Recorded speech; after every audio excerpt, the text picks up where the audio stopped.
मैं मुख्य आचार्य आर के सोनवानी आप सभी को जय मसीह की। आज की ऑनलाइन रविवारी आराधना परमेश्वर पिता, परमेश्वर पुत्र और पवित्र आत्मा के नाम से प्रारंभ करते हैं। आमीन और आमीन। आइए आज की आराधना हम प्रारंभ करते हैं। आराधना के प्रारंभ में हम एक छोटी प्रार्थना कर लेंगे और प्रार्थना में अगुवाई श्रीमती उत्तरी जांगड़े करेंगी। आप सभी को जय मसीह की। मेरा नाम उत्तरी जांगड़े है। मैं मोतीमपुर से हूँ। प्रभु में आने का कारण मुझे शैतानी शक्ति लगी हुई थी। विश्वासी मंदिर की प्रार्थना और दुआ से मैं बचाई गई हूँ। परमेश्वर पिता का और अपने अगुओं का धन्यवाद करती हूँ क्योंकि मुझे प्रथम प्रार्थना के लिए चुना गया है। आइए हम सभी अपनी आँखों को बंद करें, आँखों और हाथों को जोड़ें और परमेश्वर पिता की ओर ध्यान लगाएं। धन्यवाद धन्यवाद सर्वशक्तिमान प्रभु जी, आपके पवित्र सामर्थ्य जनों के सम्मुख आते हैं। प्रभु हृदय गहराई से हम आपको धन्यवाद करते प्रभु जी। हम धन्यवाद करते पिता, आपने सप्ताह भर हम सभी को संभाला, उसके लिए धन्यवाद देते पिता। आपने प्रभु रात भर सुखदायी नींद दिया, मीठी नींद दिया प्रभु, और सुबह के बेला में सुंदर भोर प्रकाश दिखाई, इसलिए हम धन्यवाद करते। ऑनलाइन की प्रार्थना के द्वारा हम सभी भाई बहनें मिलकर प्रभु आपकी स्तुति आराधना करने पाते हैं प्रभु, इसलिए हम धन्यवाद करते प्रभु। हम प्रार्थना करते प्रभु जी, गीतों के गाने में, वचन के पढ़ने में, भेंटों को दिया जाना, संदेश को दिया जाना, वचन को पढ़े जाना, गवाही को दिया जाना, आपको सुखदायी सुगंध के रूप में ग्रहण योग्य हो पिता, इससे प्रार्थना करते प्रभु जी। पूरी आराधना में आप ही अल्फा, आप ही ओमेगा होइएगा पिता, इस आपसे प्रार्थना करते प्रभु जी। इस प्रार्थना को आपकी सर्वशक्ति हाथों में हम सौंपते हैं प्रभु जी। छोटी विनती उद्धारकर्ता प्रभु यीशु मसीह के नाम से मांगते हैं, आमीन। आप सभी को जय मसीह की। परमेश्वर की महिमा में हम कुछ गीत गा लेंगे और पहला गीत गाएंगे हमन गाना गाबो से 89 नंबर, यीशु पिता के चरणों में शीश नवाने आए हैं।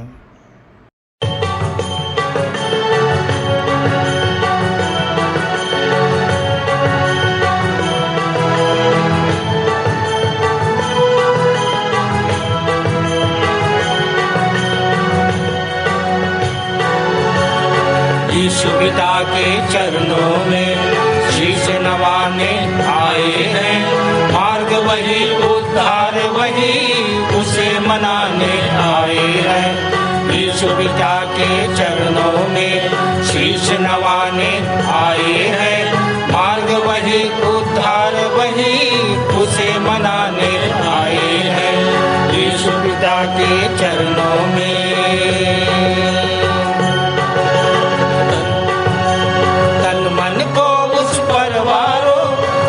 वचन को अपना लो, उसके विधानों को मानो, प्रभु में जीवन रच डालो।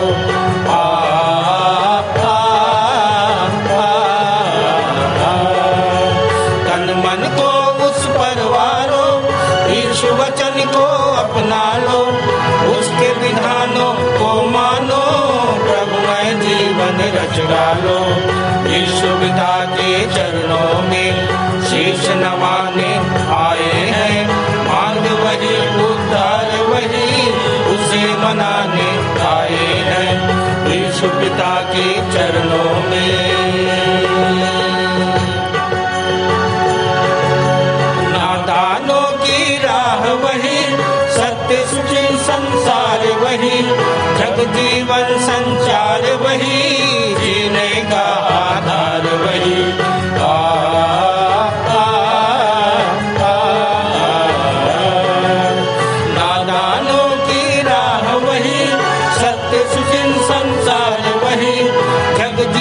संचार वही, जीने का आधार वही।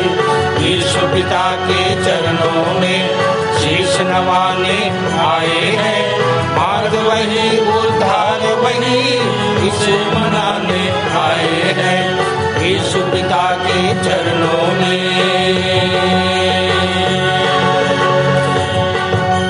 जो भजते प्रभु नाम सदा, पा जाते प्रभु का वरदान। वो इतनी शांति देता, लगता सुंदर जग सारा।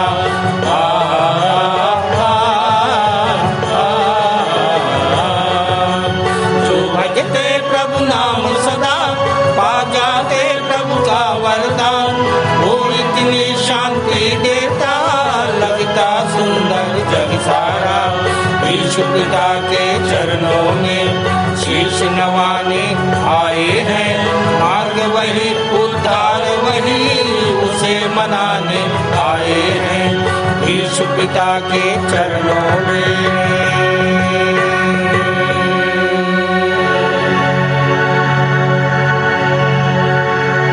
दूसरा गीत गा लेंगे स्तुति के गीत से 261 नंबर, रहता जीवन जो मिट्टी का।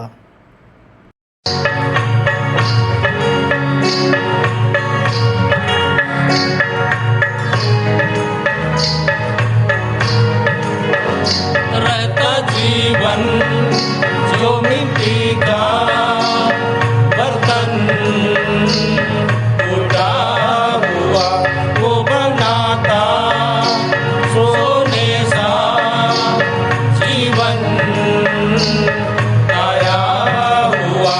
यीशु नाम है उसका मधु से मीठा, यीशु नाम है उसका मधु से मीठा, वो जिंदा मसीह है इब्ने खुदा।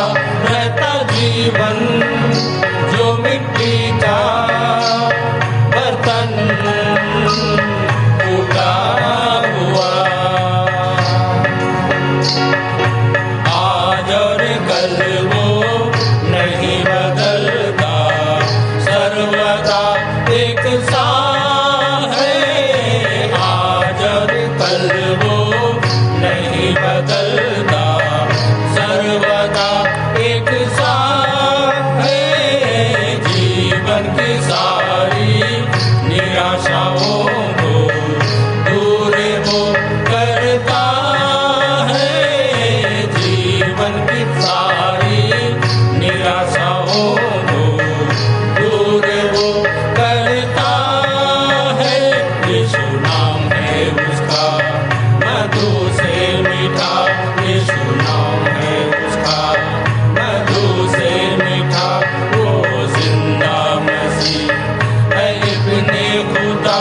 रहता जीवन जो मिट्टी का बर्तन टूटा हुआ।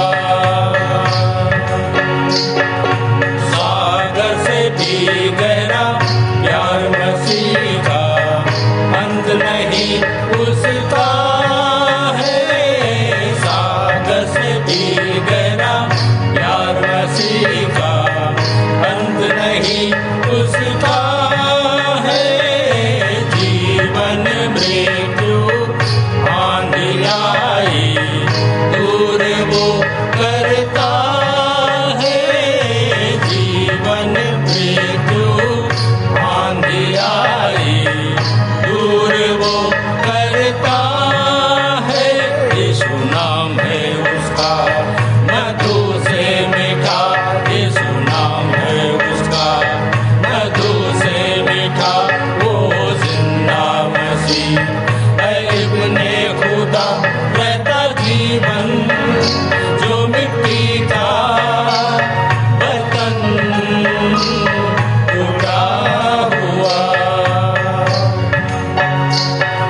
स्वर्ग से भी ऊंचा स्थान है जिसका, अंदर ही रहता है। स्वर्ग से भी ऊंचा स्थान है जिसका, अंदर ही रहता है। धर्मी हो पापी हो जैसा भी हो, प्रेम वो करता है। धर्मी हो पापी हो जैसा भी हो, प्रेम वो करता है। यीशु नाम है उसका मधु से मीठा, यीशु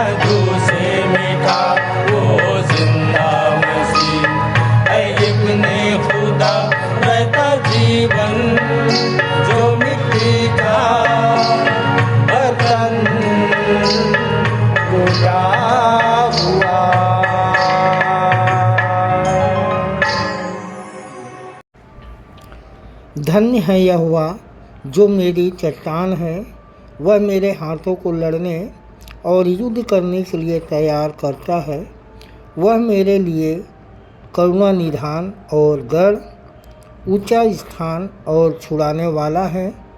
वह मेरी ढाल और शरण स्थान है, जो मेरी प्रजा को मेरे वश में कर देता है। हे यहोवा, मनुष्य क्या है कि तू उसकी सुधि लेता है, या आदमी क्या है कि तू उसकी कुछ चिंता करता है। मनुष्य तो सांस के समान है, उसके दिन ढलती हुई छाया के समान है। हे यहोवा, अपने स्वर्ग को नीचा करके उतर आ, पहाड़ों को छू, तब उनसे धुआं उठेगा। आइए हम ऐसे परमेश्वर की आराधना में जाएं। मुख्य आराधना के प्रारंभ में हम एक गीत गा लेंगे। स्तुति के गीत से 116 नंबर, भोर के समय बोते दया रूपी बीज को। भोर के समय बोते दया रूपी बीज को, धूप में भी परिश्रम करते संतन धीरज से काम करते, फल की बाट हम जोते, कटनी में आनंद से फल हम पावेंगे। काम का पूरा फल, काम का पूरा फल लावेंगे आनंद से, काम का पूरा फल, काम का पूरा फल, काम का पूरा फल लावेंगे आनंद से, काम का पूरा फल। हम दौड़ धूप को सहते, छाया में भी बोते, बादल से न डर से साहस छोड़ेंगे।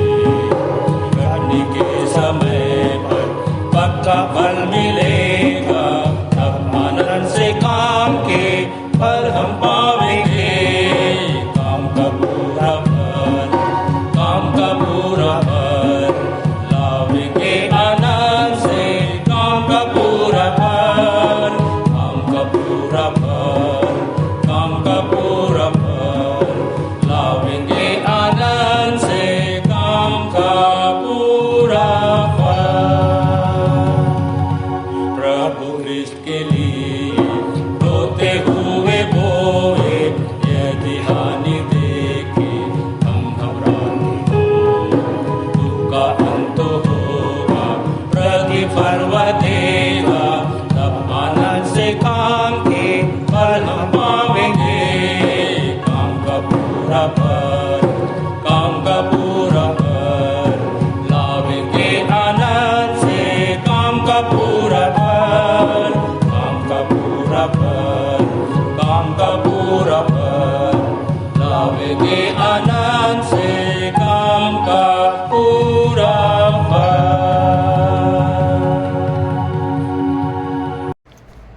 उत्तरवादी की रीति से हम सब पढ़ने के लिए निकाल लेंगे। मत्ती रचित सुसमाचार 21 अध्याय 23 से 46 पद तक पढ़ लेंगे, और जिसको पढ़ने में अगुवाई करेंगे श्रीमती माया बिंजवार, और उत्तर देंगे श्री राम गोपाल बिंजवार। आप सबको जय मसीह की। मेरा नाम माया बिंजवार है। प्रभु में आए हुए मुझे 5 वर्ष हो गए हैं। प्रभु में आने का कारण था कि मैं पहले बहुत ज़्यादा बीमार रहती थी, और हमारे विश्वासी मंदिर के अगुओं के दुआ प्रार्थना के द्वारा मैं अब पूरी रीति से स्वस्थ भली चंगी हूँ, और अब जैसे मैं बची वैसे ही दूसरों को बचाने का प्रयास करती हूँ। परमेश्वर पिता का और हमारे विश्वासी मंदिर के अगुओं का हृदय से धन्यवाद करते हैं कि हमें यह उत्तरवादी पाठ पढ़ने का अवसर मिला। आप सभी को जय मसीह की। मेरा नाम राम गोपाल बिंजवार है। आइए हम उत्तरवादी की रीति से पढ़ने के लिए पाठ निकाल लेंगे। मत्ती रचित सुसमाचार 21 अध्याय उसके 23 पद से 46 पद तक। पहला पद मैं पढ़ूंगी और दूसरा पद आप सब बिंजवार जी के साथ पढ़ लेंगे। जब वह मंदिर में आकर उपदेश दे रहा था तो मुख्य याजकों और प्राचीनों ने उसके पास आकर कहा, तू किस अधिकार से यह कार्य कर रहा है और किसने तुझे यह अधिकार दिया है? परंतु यीशु ने उन्हें उत्तर दिया, मैं भी तुमसे एक बात पूछता हूँ, यदि तुम मुझे उसका उत्तर दोगे तो मैं भी तुम्हें बताऊंगा कि मैं किस अधिकार से ये काम करता हूँ। यूहन्ना का बपतिस्मा किसकी ओर से था, स्वर्ग की ओर से या मनुष्यों की ओर से? और वे यह कहकर आपस में विचार विमर्श करने लगे। यदि हम कहें स्वर्ग की ओर से तो वह हमसे कहेगा, तब फिर तुमने उसका विश्वास क्यों नहीं किया? पर यदि हम कहें मनुष्यों की ओर से तो हमें भीड़ का डर है, क्योंकि वे सब यूहन्ना को नबी मानते हैं। तब उन्होंने यीशु को उत्तर दिया, हम नहीं जानते।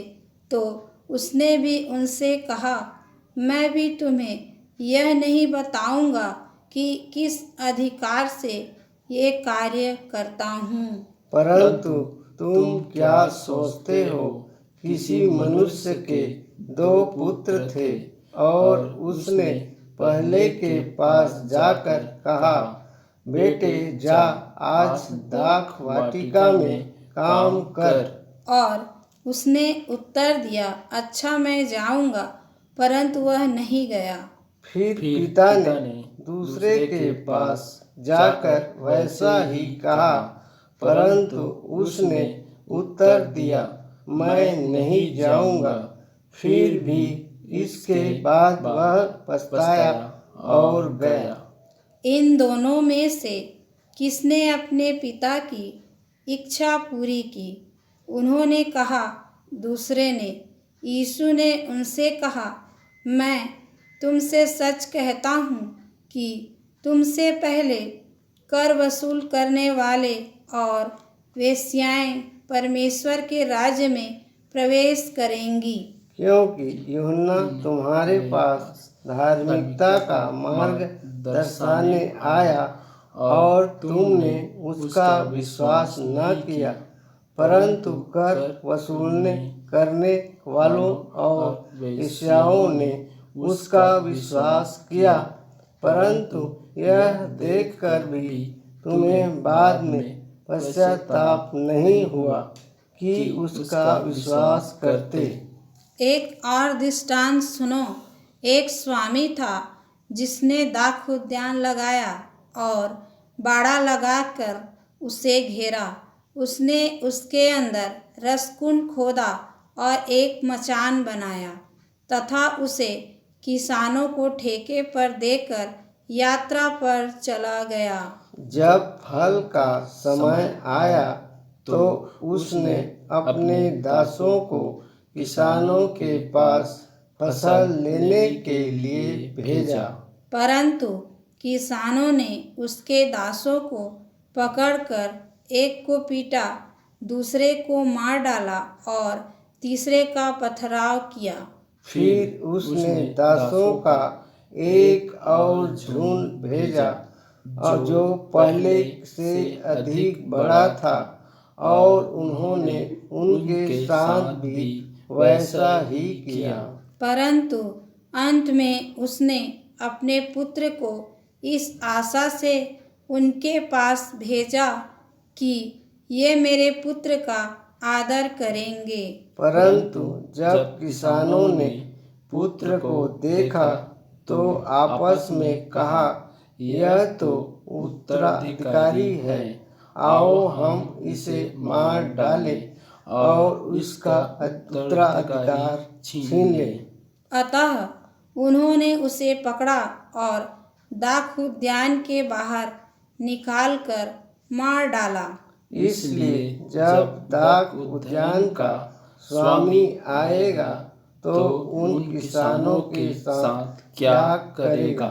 उन्होंने उससे कहा, वह उन दुष्टों का बुरा अंत कर डालेगा और दाख उद्यान का ठेका दूसरे किसानों को दे देगा, जो उचित समय पर उसे फल दिया करेंगे। यीशु ने उनसे कहा, क्या तुमने पवित्र शास्त्र में कभी नहीं पढ़ा, जिस पत्थर को राजमिस्त्रियों ने ठुकरा दिया था, वही कोने का पत्थर बन गया। यह प्रभु की ओर से हुआ और हमारी दृष्टि में अद्भुत है।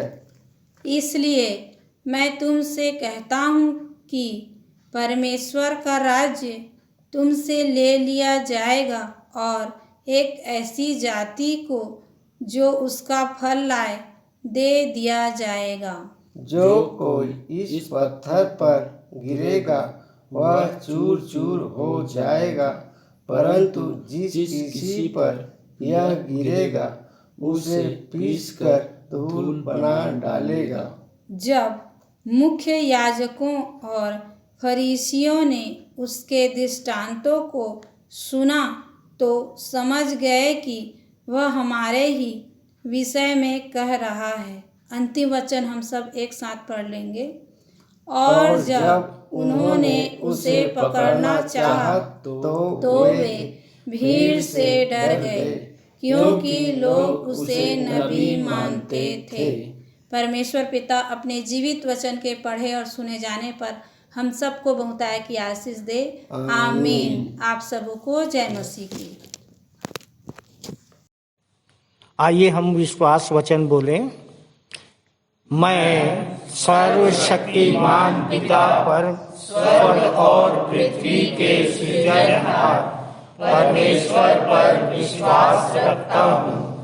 मैं उसके एकलौते पुत्र हमारे प्रभु यीशु मसीह पर, जो पवित्र आत्मा के सामर्थ के द्वारा कुमारी मरियम से जन्मा, जिसने पोंतियुस पिलातुस के राज्य में दुख उठाया, जो क्रूस पर टांगा गया और मारा गया, जो गाड़ा गया और अदृश्य लोक में पहुंचा, और तीसरे दिन मृतकों में से फिर जी उठा, जो स्वर्ग पर चला गया और सर्वशक्तिमान पिता परमेश्वर के दाहिने हाथ विराजमान है, और जीवितों और मृतकों का न्याय करने फिर आने वाला है। विश्वास रखता हूँ मैं पवित्र आत्मा पर, पवित्र सार्व कलीसिया पर, संतों की संगति पर, देह के पुनरुत्थान पर, पापों की क्षमा पर और अनंत जीवन पर विश्वास रखता हूँ। आमीन। सामान्य सामाजिक एवं पारिवारिक कलीसियाई प्रार्थना में अगुवाई करेंगे आचार्य पूनम साहू। आप सबको जय मसीह की। मेरा नाम आचार्य पूनम साहू है और विश्वासी मंदिर जाते 15 वर्ष हो गए। आइए हम इस समय सामान्य सामाजिक और कलीसियाई प्रार्थना कर लेंगे। सब हाथ को जोड़ लीजिए, आंखें बंद कर लीजिए और सिर झुका लीजिए।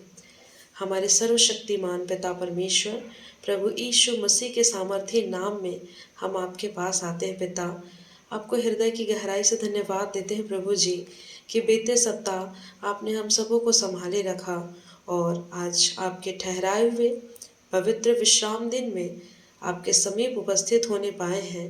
धन्यवाद देते हैं पिताजी। आज के दिन में हम ऑनलाइन और ऑफलाइन दोनों माध्यम से आपकी महिमा करने पाए, ताकि प्रभु जी जो भाई बहन दूर रहते हैं उन्हें भी आत्मिक वचन और संगति का लाभ मिल सके। धन्यवाद पिता परमेश्वर, इस जीवित और आत्मिक कलीसिया के लिए, जहाँ पर नए नए विश्वासियों के साथ हम आपकी आराधना एक साथ मिलकर करने पाते हैं। धन्यवाद प्रभु जी कि इसी पृथ्वी पर आपने हमें जीते जी ही स्वर्गीय आनंद की अनुभूति आपने हमें दी है पिता परमेश्वर। धन्यवाद पिता परमेश्वर हमारे इस देश के लिए, जिसमें हम अमन और चैन और धार्मिक स्वतंत्रता के साथ रहने व प्रचार प्रसार करने पाते हैं। परमेश्वर पिता देश के सभी राजनीतिक, धार्मिक, सामाजिक अगुओं को ज्ञान, बुद्धि और समझ दीजिए कि वे हमारे देश व समाज का उचित रीति से संचालन कर सके। साथ ही प्रभु जी हम पूरे विश्व के लिए प्रार्थना करते हैं कि कहीं पर युद्ध की परिस्थितियां हैं, कहीं पर असामान्य परिस्थितियां हैं, प्रभु उन सब स्थान में आपकी आत्मा कार्य कर सके ताकि आपके नियंत्रण में सब कुछ रहने पाए। पिता प्रभु जी इस ऑनलाइन आराधना में जितने लोग शामिल होते हैं वे पिता परमेश्वर शारीरिक चंगाई के साथ साथ आत्मिक चंगाई बहुतायत से प्राप्त कर सके ताकि प्रभु जी वे लोग भी दूर रह कर भी पिता बहुतों के लिए पिता छुटकारे का कारण बन सके और आपके सुसमाचार का प्रचार प्रसार कर सके। प्रभु जी हम प्रार्थना करते हैं हमारे संडे स्कूल के लिए, बच्चों के लिए, टीचर्स के लिए, प्रभु जी जो आपके छोटे छोटे बच्चों को सिखाते हैं पिता होने दीजिए कि पिता परमेश्वर बड़े होकर आपके इस आत्मिक विश्वविद्यालय की प्रभु जी नींव बनने पाए पिता परमेश्वर, और प्रभु जी आपके दर्शन और प्रकाशन से उभर सके और प्रभु जी आपकी महिमा का कारण ठहर सके। पिता हम आपसे प्रार्थना करते हैं हमारी महिला सभा के लिए, जवान सभा के लिए, संचालक मंडल के लिए, आचार्यों के लिए, सहायक आचार्यों के लिए और हर एक अगुओं के लिए प्यारे पिता जो प्रतिदिन सुबह और शाम प्रभु जी आपके भेड़ों की चराई करते हैं पिता, उन सबों पर आपके बहुतायत की आशीष अनुग्रह का हाथ हो पिता परमेश्वर। सो प्रभु जी उनके पूरे परिवार पर भी आपका अनुग्रह बना रह सके। प्रभु जी जहाँ कहीं भी आज के दिन आराधना होती है पिता उन हर एक स्थानों में आपकी उपस्थिति बनी रह सके। परमेश्वर पिता आज के दिन में इस मंदिर के द्वारा पिता जो वचन का बीज बोया जाता है प्रभु जी न केवल हम उसे सुने परंतु सुनकर उस पर चलने वाले हो सके और आशीषित हो सके पिता परमेश्वर। हमारे भेंटों का दिया जाना, प्रभु भोज का में शामिल होना, सब कुछ आपको सुखदायक सुगंध के रूप में ग्रहण योग्य होने पाए। प्रभु जी आगे की शेष आराधना को हम आपके हाथ में सौंपते हैं और अल्फा और ओमेगा आज की आराधना में आप ही हो पिता, ऐसी कामना के साथ और आगे की आराधना को आपके हाथों में सौंपते हुए छोटी विनती प्रभु यीशु मसीह के नाम से मांगते हैं, आमीन। ये समय है संदेश का और हमारे लिए संदेश लेके आ रहे हैं आचार्य श्री अनिल भोरे, जिनका विषय है देने जीवन को गति, देने जीवन को गति कितनी जरूरी है संगति। प्रेरितों 2 अध्याय उसका 42 से 47 पद पर इनका संदेश आधारित है। आप सभी को जय मसीह की। मेरा नाम आचार्य अनिल भोरे है। प्रभु में आए मुझको 13 वर्ष हो गए। आने का कारण था बहुत ज़्यादा मैं नशा करता था और कर्जे में था और मेरे 5 ऑपरेशन हुए, बड़े बड़े 8-8 10-10 घंटे के एक ऑपरेशन हुए। बचने का कोई भी चांस नहीं था। आप सबकी प्रार्थना से, परमेश्वर के अनुग्रह दया से आज मैं जीवित हूँ। मैं आप सबका परमेश्वर का हृदय आत्मा से धन्यवाद करता हूँ। मैं धन्यवाद करता हूँ हमारे संचालक मंडली का और परमेश्वर का जो विषय मुझको दिया गया। मेरे प्रियो, जो विषय मुझको दिया गया है वो इस प्रकार से है, देने जीवन गति कितनी जरूरी है संगति। ये प्रेरितों काम 2 के 42 पर आधारित है। मेरे प्रियो, सच बात है, देने जीवन को गति जरूरी है संगति। इसलिए परमेश्वर ने इस्राएलियों से कहा कि तुम 6 दिन सब काम काज करके 7वें दिन विश्राम कर ठहरा करके कहा कि तुम इस दिन कोई काम मत करना, तुम प्रभु के घर में होना, तुम संडे को चर्च में हो, तुम्हारा उपस्थिति परमेश्वर की उपस्थिति में रहना अनिवार्य है, परमेश्वर की संगति में रहना अनिवार्य है। ये परमेश्वर ने इस्राएलियों को कहा, मूसा के द्वारा कहलवाया। और उसी प्रकार से हम देखते हैं कि प्रेरितों काम उसके 2:42 में कि लोग प्रेरितों से शिक्षा पाने और संगति रखने रोटी तोड़ने और प्रार्थना करने में लवलीन रहे। तो उस समय लोग इस प्रकार संगति करते थे, जैसे आज भी हम संगति कर रहे रोटी तोड़ेगी। लेकिन मेरे प्रियो, एक तो संगति हमारे कलीसिया की हो गई, और बहुत सारे लोग क्या होते हैं कि संडे के दिन प्रभु के घर में ना रह करके ऑनलाइन सुन लेंगे, और बहुत सारे लोग तो तरह तरह का बहाना मार करके संडे को चर्च आ नहीं पाते। तो आप लोग बिल्कुल सावधान रहिए मेरे प्रियो। संडे के दिन प्रभु के घर में एक विश्वासी को, एक सच्चे विश्वासी को, एक मसीही को, एक क्रिश्चियन को संडे के दिन परमेश्वर के भवन में, परमेश्वर के घर में उपस्थित होना अनिवार्य है, अति आवश्यक है। परमेश्वर का ठहरा हुआ नियम और कानून है। ये तो हो गई चर्च की संगति। मेरे प्रियो, अब जो मेन संगति, अब जो संगति है, अब हमको परमेश्वर की उपस्थिति में परमेश्वर की संगति करना है, परमेश्वर की उपस्थिति में बैठना है। जिस प्रकार से मेरे प्रियो हम जानते हैं कि परमेश्वर ने अब्राहम को बोला कि मेरी उपस्थिति में चलता जा और सिद्ध होता जा, और जब परमेश्वर की उपस्थिति में, परमेश्वर की संगति में अब्राहम चला तो उसका रिजल्ट क्या मिला मेरे प्रियो? वो विश्वासियों का मूल पिता बन गया। वो परमेश्वर के कहने से अपने कुटुंबियों को, गांव, नगर, शहर सबको छोड़ छाड़ करके जिन जिन देशों में परदेसी हो करके वो गया रहा, उन्हीं देशों का परमेश्वर ने उसको अधिकारी बना दिया। तो ये है परमेश्वर की उपस्थिति में चलने का प्रतिफल मेरे प्रियो, परमेश्वर की संगति में रहने का प्रतिफल। और हम देखते हैं मेरे प्रियो, मूसा को देखते हैं। मूसा परमेश्वर की संगति में सीनै पर्वत पर 10 आज्ञा को लेने के लिए जब चढ़ा, वो परमेश्वर की उपस्थिति में था, परमेश्वर की संगति में था। 40 दिन 40 रात उसने कुछ खाया पिया नहीं।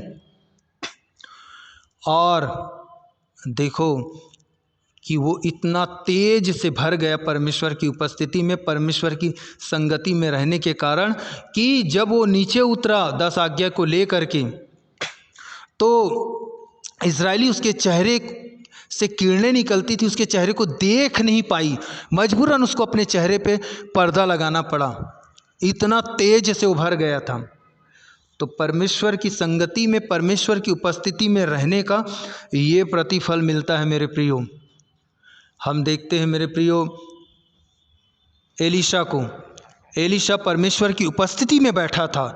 नामान क्या क्या ले करके उसके पास आया, सोना चांदी कोढ़ से ग्रस्त था, और नामान को बड़ी आशा थी कि वो आएंगे पास्टर साहब, एलीशा पास्टर साहब आएंगे, उसके सिर पे हाथ रखेंगे, वो चंगा हो जाएगा। विश्वास के साथ वो आया, लेकिन हुआ क्या? उसने आके बाहर उसके सिर पे हाथ रखा नहीं, केवल इतना बोला कि जा यरदन नदी में 7 बार डुबकी लगा ले। और वो जब चले गया, 7 बार डुबकी लगाया तो उसका कोढ़ पूरा दूर हो गया, उसका शरीर उस बच्चे जैसा कोमल सुंदर हो गया।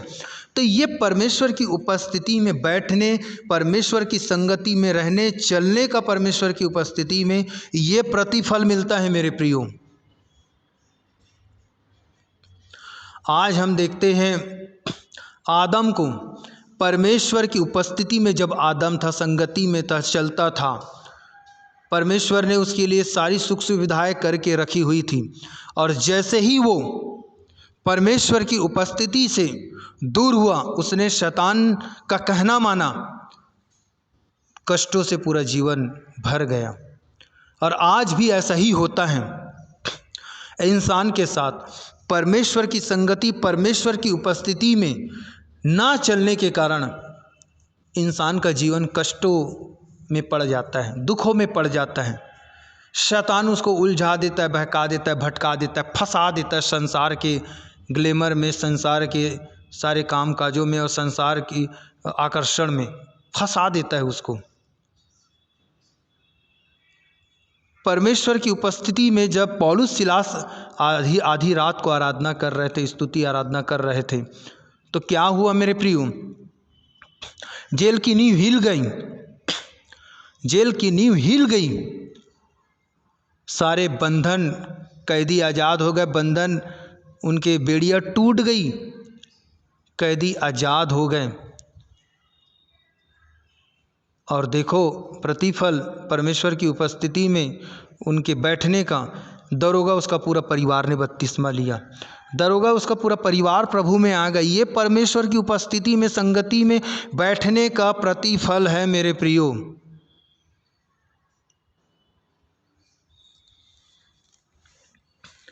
आज लोग अगर बर्बाद होते हैं या शैतानी शक्तियाँ लोगों पर हावी होती हैं तो सिर्फ कारण एक है मेरे प्रियो, परमेश्वर की उपस्थिति में नहीं बैठने, नहीं चलने, परमेश्वर की संगति में नहीं चलने के कारण से वो आज बर्बाद होते हैं मेरे प्रियो।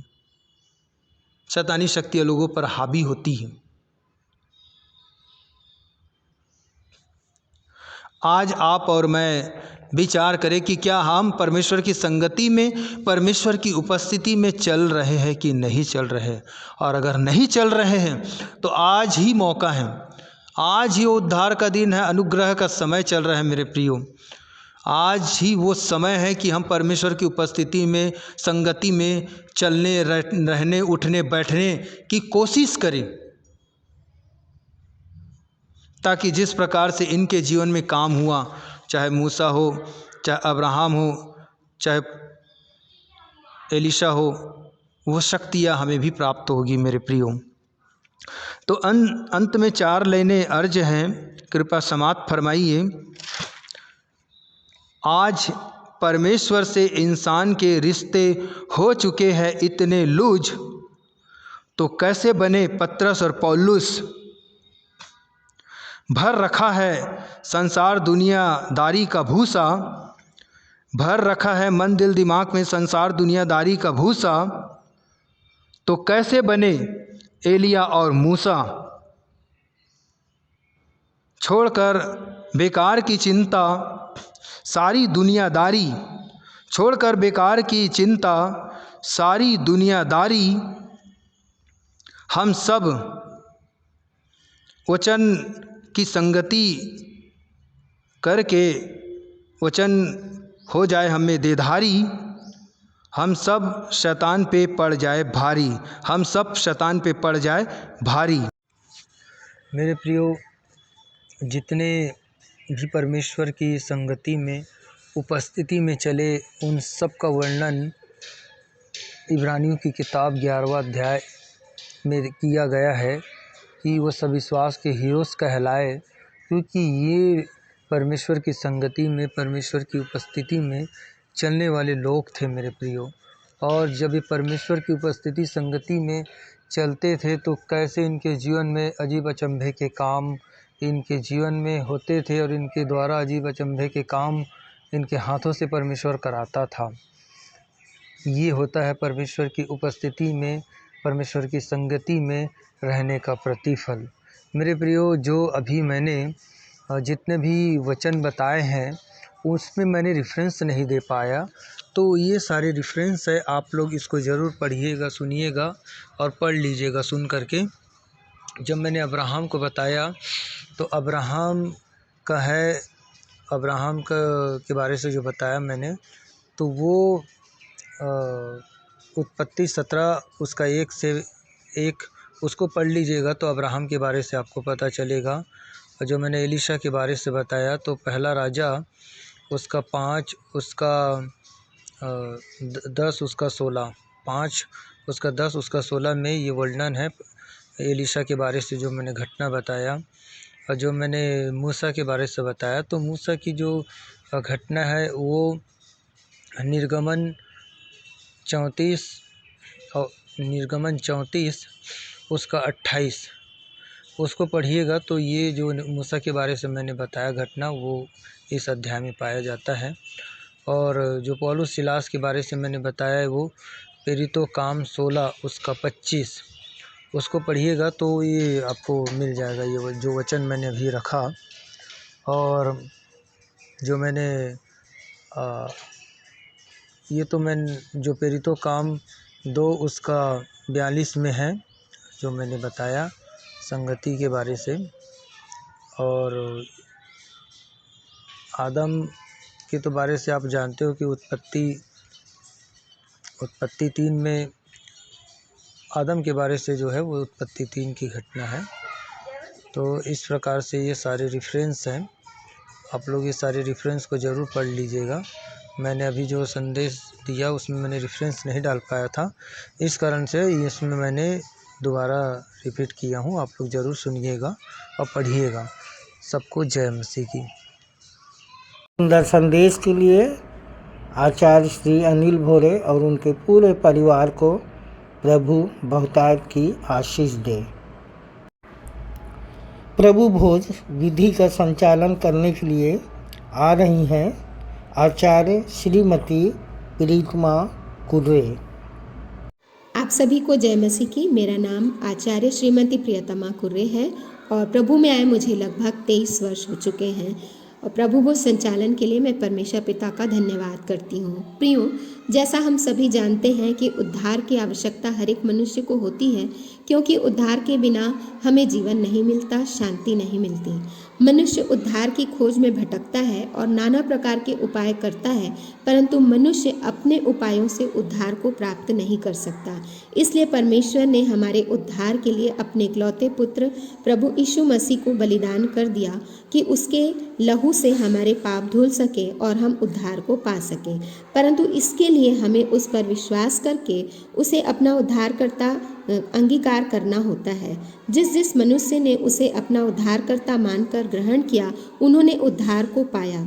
इसलिए पौलुस कहता है, सो यह बात मुझे प्रभु से पहुंची और मैंने तुम्हें भी पहुंचा दी कि जिस रात प्रभु यीशु मसीह पकड़वाए गए, उन्होंने रोटी ली और धन्यवाद देकर तोड़ी और अपने शिष्यों को देकर कहा, यह मेरी देह है जो तुम्हारे लिए तोड़ी जाती है। और इसी रीति से उसने ब्यारी के पीछे से कटोरा भी लिया और धन्यवाद देकर कहा, यह मेरी नई वाचा में वह लहू है जो बहुतों के पाप क्षमा निमित्त बहाया जाता है।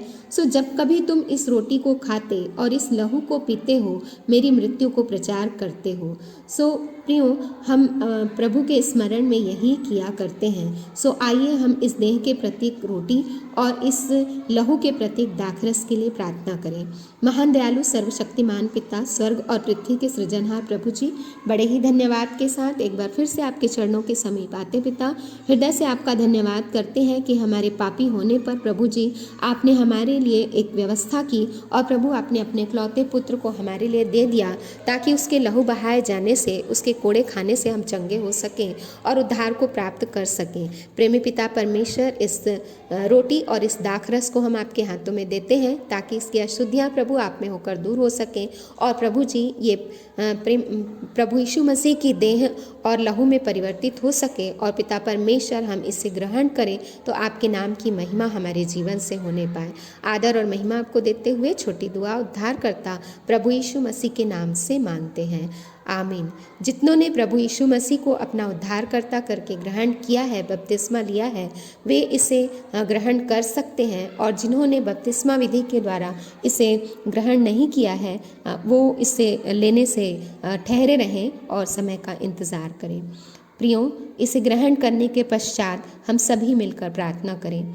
महान दयालु सर्वशक्तिमान पिता, स्वर्ग और पृथ्वी के सृजनहार प्रभु जी, बड़े ही धन्यवाद के साथ एक बार फिर से आपके चरणों के समीप आते हैं और आपका हृदय से धन्यवाद करते हैं प्रभु कि पिता परमेश्वर आपके इकलौते पुत्र प्रभु यीशु मसीह की देह और उसके रक्त के द्वारा प्रभु हम शुद्ध किए गए और पिता परमेश्वर आपने हमें उसके साथ सहभागी किया। प्रेमी पिता परमेश्वर, हम आपका धन्यवाद करते हैं कि जब हम पापी थे तभी आपने हमारे लिए ठीक समय में व्यवस्था की और प्रभु उस पर विश्वास करने के द्वारा हम उद्धार को प्राप्त करते हैं।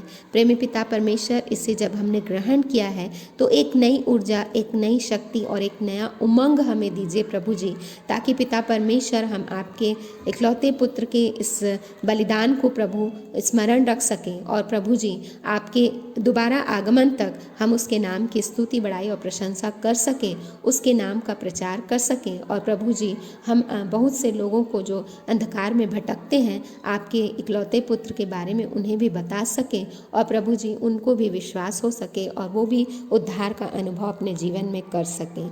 सब बातों में हमारी नहीं, परंतु आपकी इच्छा को चाहते हुए, आदर और महिमा आपको देते हुए छोटी दुआ उद्धार करता प्रभु यीशु मसीह के नाम से मांगते हैं, आमीन। प्रभु भोज विधि के महत्व को सुंदर ढंग से बताने के लिए आचार्य श्रीमती प्रीतिमा कुर्रे और उनके पूरे परिवार को प्रभु बहुतायत की आशीष दे। आइए अपनी अपनी भेंटों एवं धन्यवादी भेंटों को देने के द्वारा परमेश्वर की महिमा करेंगे। और इस समय हम गीत गा लेंगे।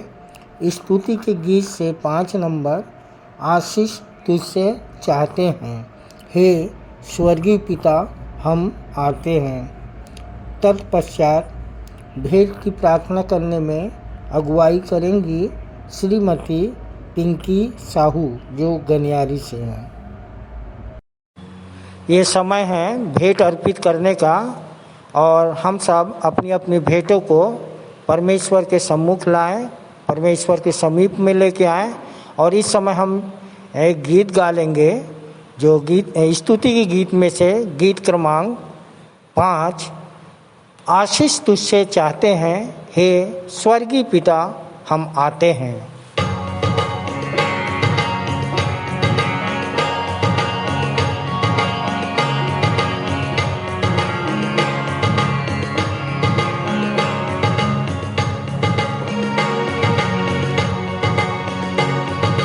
आशीष तुझसे चाहते हैं, हे स्वर्गीय पिता हम आते हैं। आशीष तुझसे चाहते हैं, हे स्वर्गीय पिता हम आते हैं। कोई खूबी है नालिया का, बख्शो हमको अपनी ताकत। कोई खूबी है नालिया का, बख्शो हमको अपनी ताकत। खाली दिलों को लाते हैं, खाली दिलों को लाते हैं, हे स्वर्गीय पिता हम आते हैं। आशीष तुझसे चाहते हैं, हे स्वर्गीय पिता हम आते हैं। हमने बहुत खताएं की है, रहे निकम्मे जफाएं की है। हमने बहुत खताएं की है, रहे निकम्मे जफाएं की है। शर्म से सिर झुक जाते हैं, शर्म से सिर झुक जाते हैं, हे स्वर्गीय पिता हम आते हैं। आशीष तुझसे चाहते हैं, हे स्वर्गीय पिता हम आते हैं। तुम हो शक्तिमान प्रभु जी, कुदरत तुम्हारी शान प्रभु जी। तुम हो शक्तिमान प्रभु जी, कुदरत तुम्हारी शान प्रभु जी। हम रोशन हम गाते हैं, हम रोशन हम गाते हैं, हे स्वर्गीय पिता हम आते हैं। आशीष तुझसे चाहते हैं, हे स्वर्गीय पिता हम आते हैं। बंदे को तू कभी न भूले, दुखी सहे दुनिया में तूने। बंदे को तू कभी न भूले, दुखी सहे दुनिया में तू।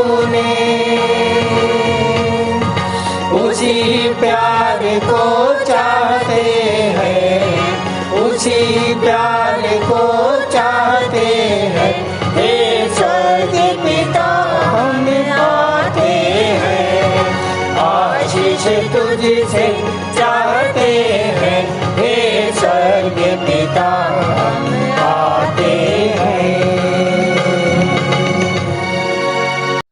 आप सभी को जय मसीह की। मेरा नाम पिंकी साहू है और मैं गनियारी कलीसिया से हूँ।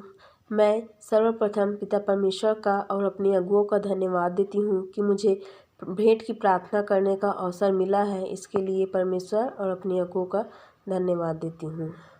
आइए हम प्रार्थना में जाएं, हाथों को जोड़ें, अपने सिरों को झुकाएं और अपना ध्यान परमेश्वर की ओर लगाएं। हे महान सर्वशक्तिमान दयालु अनुग्रहकारी प्रेमी पिता परमेश्वर, एक बार फिर यीशु मसीह के नाम से पिता आपके पवित्र चरणों के नज़दीक में आते हैं प्रभु जी, और आपको हृदय से धन्यवाद देते हैं। धन्यवाद प्रभु जी, क्योंकि आप हर समय हर एक परिस्थिति में धन्यवाद देने योग्य है प्रभु जी। धन्यवाद पिता, हम मर नहीं गए प्रभु जी, आपकी महान करुणा का फल है। धन्यवाद पिता, जीवन की हर उत्तम आशीष जो आप हमारे जीवन में जोड़ते हैं पिता, और उस उतार चढ़ाव के लिए भी धन्यवाद देते हैं प्रभु जी, जिसके द्वारा हम आप सच्चे मसीहा को जान पाते हैं। हम धन्यवाद देते हैं पिता आपके महान प्रेम के लिए पिता, आपके ऐसे प्रेम के लिए प्रभु जी, जो पिता हमने आपसे नहीं परंतु आपने पहले हमसे प्रेम किया पिता, इसके लिए धन्यवाद देते हैं पिता। इस वक्त विशेष प्रार्थना करते हैं इस भेंट के लिए प्रभु जी, जो आप ही कर दिए हुए आशीषों में से एक छोटा सा अंश प्रभु जी आपकी वेदी के सम्मुख भेंट स्वरूप लाए हैं पिता परमेश्वर। इसे बड़ी दया से ग्रहण करना पिता परमेश्वर। अब यह प्रभु जी यह भेंट पिता आपकी राज्य एवं बढ़ती की खोज के लिए खर्च होने वाले हो सके प्रभु जी। विशेष प्रार्थना करते हैं जितने भी भाई बहनों ने भेंट चढ़ाया है पिता परमेश्वर, उन सब के आय के स्रोतों काम धंधों में आपकी बहुतायत की आशीष देते हैं, आशीष को मांगते हैं पिता। और जो प्रभु जी भेंट नहीं ला पाए उनके मन को भी ऐसा बनाना पिता कि वो भी भेंट देने वाले हो सके प्रभु जी। जिन्होंने विशेष भेंटें चढ़ाई है पिता, किसी की जन्मदिन है, किसी की शादी का सालगिरह है, किसी के जीवन में प्रभु जी कोई बहुत बड़ा काम हुआ है पिता, तो सबकी भेंटों को आप ग्रहण करिए पिता। अब यह अवसर उनके जीवन में बार बार आए प्रभु जी, जिन्होंने अपने खेतों के पहले फल को पिता आपके सम्मुख रखा है पिता, उनके खेतों में हमेशा बढ़ती हो पिता परमेश्वर, खेत खलिहानों में हमेशा बढ़ती हो प्रभु जी, ऐसी आपसे प्रार्थना विनती करते हैं। और प्रभु जी प्रार्थना करते हैं जो हमने घर में रख छोड़े हैं पिता, उसे भी खर्च करने के लिए हमें ज्ञान बुद्धि और सद्बुद्धि देना पिता, ताकि उसे भी हम आपकी सेवा की बढ़ती के लिए प्रभु जी खर्च करने वाले हो सके। प्रभु जी प्रार्थना विनती करते हैं पिता, इससे बढ़कर हम अपने आप को जीवित पवित्र और आपको भावता हुआ बलिदान करके चढ़ाने वाले हो सके पिता। हमें मौद्रिक मानसिकता से बचाना, परंतु निर्बलता में सामर्थ्य की सिद्धि को देना पिता परमेश्वर, ऐसी आपसे प्रार्थना विनती करते हैं प्रभु जी। और क्या मांगे, आप तो मांगने से पहले सब कुछ हमें दे देते हैं पिता। हमारे मांगने से और बोलने से ज़्यादा आप हमें देने वाले हो और हमारी ज़रूरतों को जानने वाले परमेश्वर ही पिता प्रभु जी, जैसे आपने पिता परमेश्वर हाबिल की भेंट को ग्रहण किया पिता, वैसे ही हमारी भी भेंट को ग्रहण करना पिता। और प्रभु जी जो बातें छूट गई हैं उन्हें भी आपके समर्थी हाथों में सौंपते हुए, आगे की शेष आराधना को आपके समर्थी भरे हाथों में सौंपते हुए, सारा आदर गौरव महिमा केवल आपको देते हुए छोटी विनती प्रभु यीशु मसीह के नाम से मांगते हैं, आमीन। मैं मुख्य आचार्य R.K. सोनवानी आप सभी को जय मसीह की। आप लोगों को सूचना से अवगत करा दूं, हमारी रविवारी आराधना ऑनलाइन और ऑफलाइन दोनों चलती है। समय का विशेष ध्यान दें, प्रातः 10 बजे से दोपहर 12:30 बजे तक। जिनको आराधना में जिम्मेदारी दी जाती है उनको ऑनलाइन और ऑफलाइन दोनों में बोलना है। ऑनलाइन के लिए अपना ऑडियो बनाकर शुक्रवार शाम तक अवश्य ही मुझको भेज देवे। विशेष सूचना, प्रायः यह देखा जा रहा है कि ऑनलाइन आराधना में जो प्रार्थना उत्तरवादी पाठ है, जो संदेश है कि रिकॉर्डिंग शुक्रवार शाम तक नहीं भेजी जाती, जिससे शनिवार रात भर सेटिंग करने में लग जाता है। अतः अब संचालक मंडल द्वारा निर्णय लिया गया है कि जिसकी रिकॉर्डिंग शुक्रवार शाम तक नहीं पहुंचेगी उसे आने वाले समय में अवसर नहीं दिया जाएगा। तदनुसार इस आदेश का कड़ाई से पालन किया जाएगा। आदेशानुसार संचालक मंडल विश्वासी मंदिर बिलासपुर। 3/3/2024 की रविवारी आराधना के लिए आप लोगों को सूचित कर दूं, जिसका संचालन आचार्य श्री VR भोसले जी करेंगे। प्रारंभिक प्रार्थना मिस्टर नारायण केवर्त के द्वारा। उत्तरवादी पाठ मरकुस रचित सुसमाचार 10 अध्याय 17 से लेकर 45 पद तक पढ़ लेंगे और पढ़ने में अगुवाई करेंगी कुमारी सरिता खांडे और उत्तर देंगी कुमारी संगीता खांडे। सामान्य सामाजिक एवं पारिवारिक कलीसियाई प्रार्थना आचार्य श्री मूर्ति नारायण करोत्सिया जी के द्वारा। संदेश होगा सह संचालिका डॉक्टर अल्पना राम जी के द्वारा, जिनका विषय है घर पहुँचना है अनंत तक। घर पहुँचना है अनंत तक तो पहला सा प्रेम रखना होगा अंत तक। आप अपने संदेश के लिए प्रकाशित वाक्य 2 अध्याय 3 से लेकर 4 तक ले सकते हैं। प्रभु भोज विधि का संचालन आचार्य डॉक्टर शीतला सूर्यवंशी के द्वारा। भेंट की प्रार्थना आचार्य श्री राजकुमार निषाद के द्वारा, जो चूराघाट से हैं। मुख्य संदेश हम अपने संचालक जी से उत्तरवादी पाठ पर हम सुन लेते हैं। अंतिम प्रार्थना श्री राहुल जांगड़े के द्वारा और संचालक जी की आशीष से सभा का समापन करेंगे। धन्यवाद।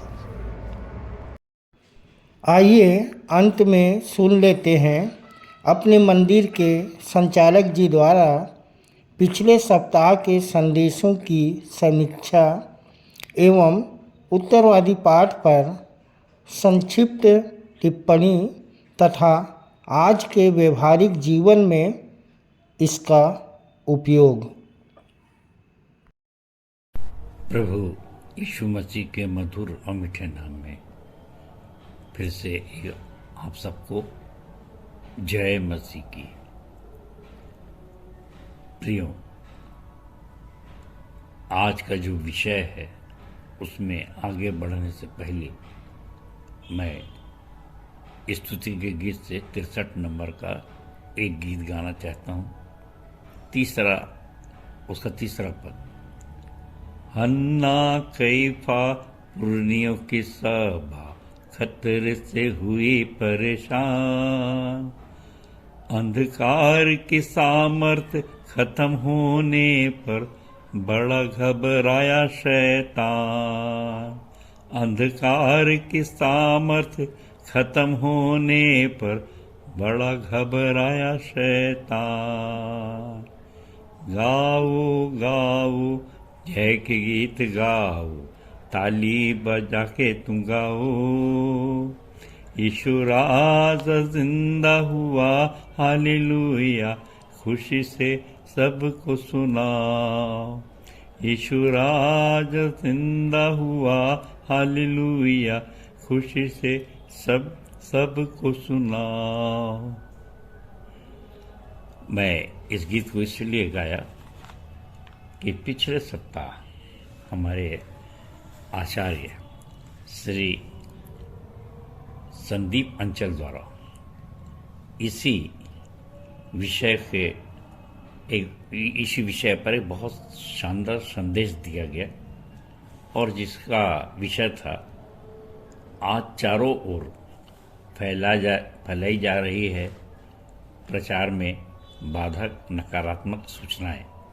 आज चारों ओर फैलाई जा रही है प्रचार में बाधक नकारात्मक सूचनाएं, पर इसका सकारात्मक लाभ हम कैसे समझाएं। प्रियो, भाई ने बहुत ही सुंदर गवाही के साथ अपना संदेश प्रारंभ किया और बताया कि ये टीवी के माध्यम से, न्यूज़पेपर के माध्यम से कैसे मसीही विरोधी चारों तरफ झूठी बातें फैला रहे हैं और देश के अगुवे भी उस सच्चाई को न जानकर कड़े कानून बना रहे हैं मसीहियों के विरुद्ध।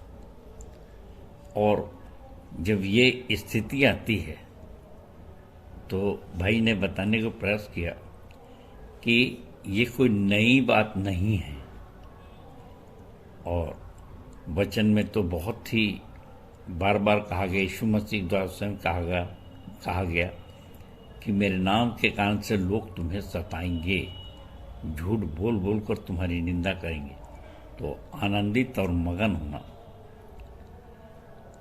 क्योंकि स्वर्ग में तुम्हारे लिए बड़ा फल है। और भाई ने बताया, आचार्य जी ने पहला पत्रस 4 में पत्रस भी लिखते हैं कि जो दुख रूपी अग्नि भड़की है तुम्हारे ऊपर, ये सब नई बात नहीं है और ये युद्ध पुराना है, ये अंधकार और ज्योति का युद्ध है।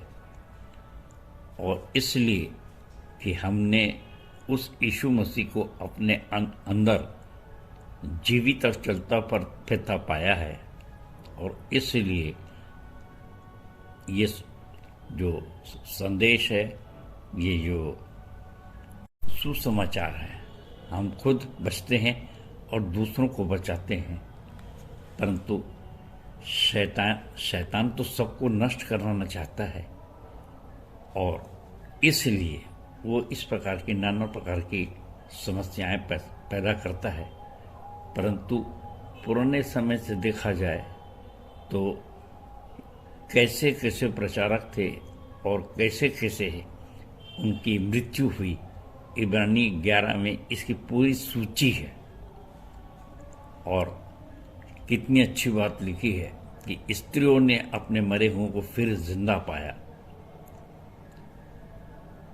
और लोग मार खाते गए, छुटकारा न चाहा ताकि उत्तम पुनरुत्थान को प्राप्त कर सकें।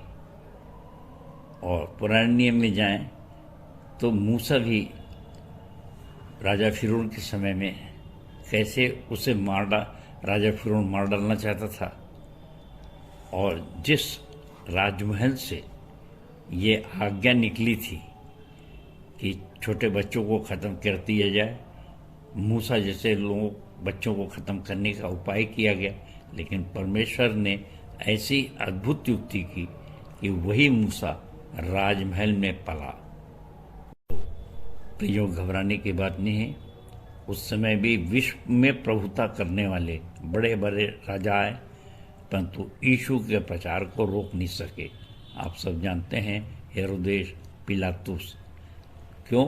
क्योंकि हम रोमी 8:35 के अनुसार हम जयवंत से भी बढ़कर हैं।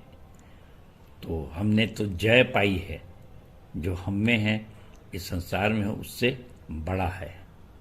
पुराने नियम में गिनती 12 अगर देखें तो कालीब ने भी जिन भेदियों को भेजा था उन्होंने बहुत बड़ी बड़ी समस्याएं बताई थी, परंतु वो डरा नहीं।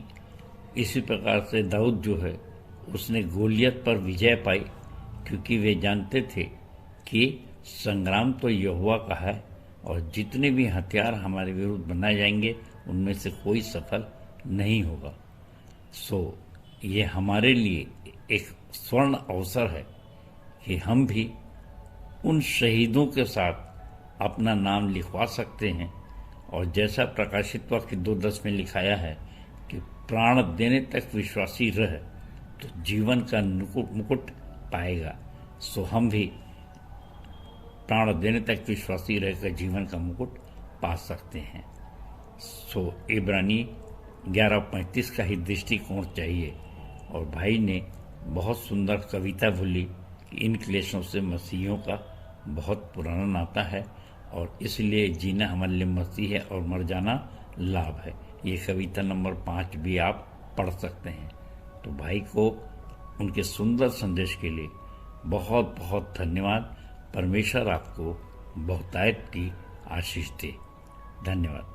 और इसके पश्चात हमारे सह संचालक भाई आशीष जल्लाल द्वारा प्रभु भोज का संचालन किया गया और भाई ने पहला कुरिन्थियों 11:23 से 26 तक पढ़ा और हमको बताया कि यीशु की मृत्यु को याद करना अच्छा है या बुरा, परंतु वास्तव में ये जो है हमको सिर्फ उसकी मृत्यु को याद करना इसीलिए है क्योंकि ये परमेश्वर के प्रेम की महान अभिव्यक्ति है और जो उसने हम मनुष्यों के लिए किया, बलिदान किया, और उस प्रेम को हम समझ सकते हैं। सो प्रभु भोज यद्यपि मृत्यु का स्मारक है पर अंतिम संस्कार नहीं है।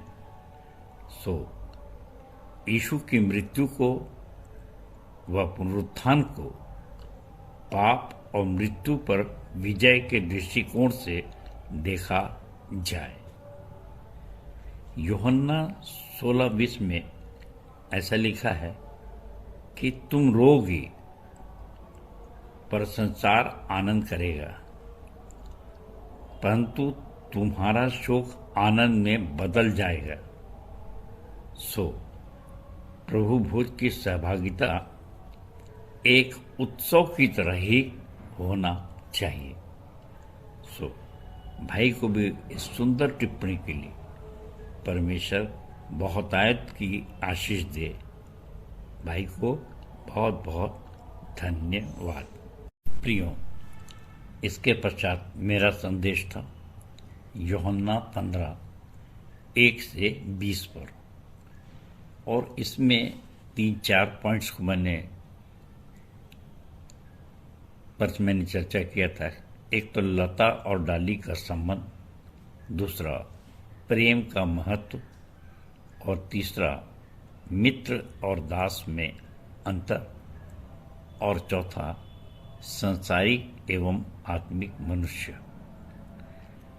और यहाँ पर मैं फिर से बताना चाहता हूँ कि जो पहला पद यीशु मसीह ने कहा कि सच्ची दाखलता मैं हूँ और मेरा पिता किसान है, तो अपना परिचय आप किस प्रकार से देते हैं? कई बार जब आप मैं कहेंगे तो बहुत से लोग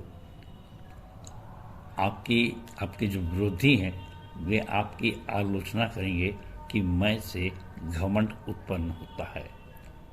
और उस समय भी ऐसा ही हुआ कि यीशु मसीह जब मैं करके कहते सच्ची दाखलता मैं हूँ और मेरा पिता किसान है, और जो डाली मुझ में बनी रहती है वो फल लाती है। सो प्रियो, मुझसे अलग रह के तुम कुछ भी नहीं कर सकते, और अगर अलग हो जाओगे तो सूख जाओगे, आग में झोंक दिए जाओगे। एक व्यक्ति अपने मैं से ऐसा क्यों कह सकता है? और यदि तुम मुझ में बने रहोगे तो जो मांगोगे मिलेगा, और मेरे पिता की महिमा होगी, और बहुत से फल लाओगे और मेरे चेले ठहरोगे। सब कुछ मैं पर है। और देखिए, जो ऐसा नहीं करता था वो उसके विरोध में गया। और मैं एक वचन निकालना चाहता हूँ आज के उत्तरवादी पाठ में से, पर ये इससे मिलता जुलता है। मत्ती 21:45, और वहाँ इस प्रकार से लिखा है कि महायाजक और फरीसी उसके दृष्टांतों को सुनकर समझ गए कि वह हमारे विषय में कहता है। तो ये देखिए कि दो अर्थी होते हैं। कई बार लोग बोलते हैं कि टॉन्ट मत मारिए और उलाहना मत दीजिए, और पुलपिट कोई उलाहना देने की जगह नहीं है इत्यादि। और यदि आप उलाहना दे रहे हैं और यदि आप मैं का प्रयोग कर रहे हैं तो इन सब बातों की बड़ी आलोचना होती है। परंतु मैं कहता हूँ कि मैं पे कॉन्फिडेंस भी होना चाहिए। जितना समझना चाहिए उससे अधिक समझना घमंड है। सो प्रियो, ये फैसला आपको अपने व्यक्तिगत रूप से करना है कि किसी कहने से निराश हताश नहीं होना है। तो अपने विषय में यदि आप दो चित्ता नहीं हैं, दृढ़ निश्चयी हैं, तो 16वें पद में यीशु मसीह कहते हैं कि मैंने तुम्हें चुना है और यह अधिकार भी दिया है कि तुम मेरे बाप से जो मांगोगे वह तुम्हें देगा। तो ये तो हमारे मित्र यीशु मसीह से हमारे संबंध है और हमको उसके लिए फल लाना है। और यदि अपनी धारणा पे आप निश्चित हैं तो संसार आपसे अवश्य बैर करेगा। इसलिए 18 से 20 पद में उसने संसार संसार तुमसे बैर करेगा क्योंकि उसने तुमसे पहले मुझसे बैर किया और तुम मेरे हो, इसलिए वह बैर जरूर करेगा।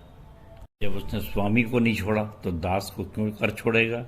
और यदि मेरी मानो तो तुम्हारी भी, यदि मेरी माने हैं तो तुम्हारी भी अवश्य ही मानेंगे, ये निश्चित रहिए।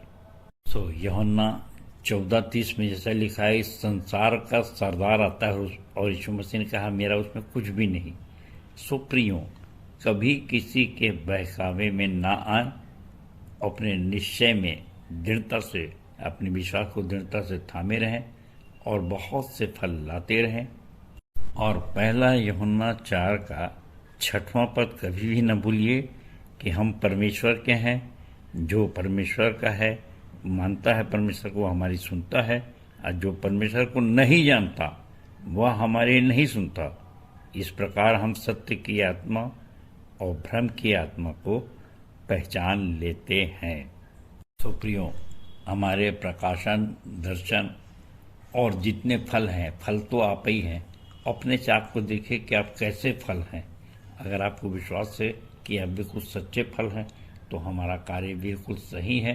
हम उस डाली की तरह जो यीशु मसीह से लगी हुई है, जुड़ी हुई है, उस डाली की तरह हैं और दृढ़ता से परमेश्वर का काम करते रहिए। परमेश्वर अपने छोटे वचन के कहे जाने पर आशीष दे।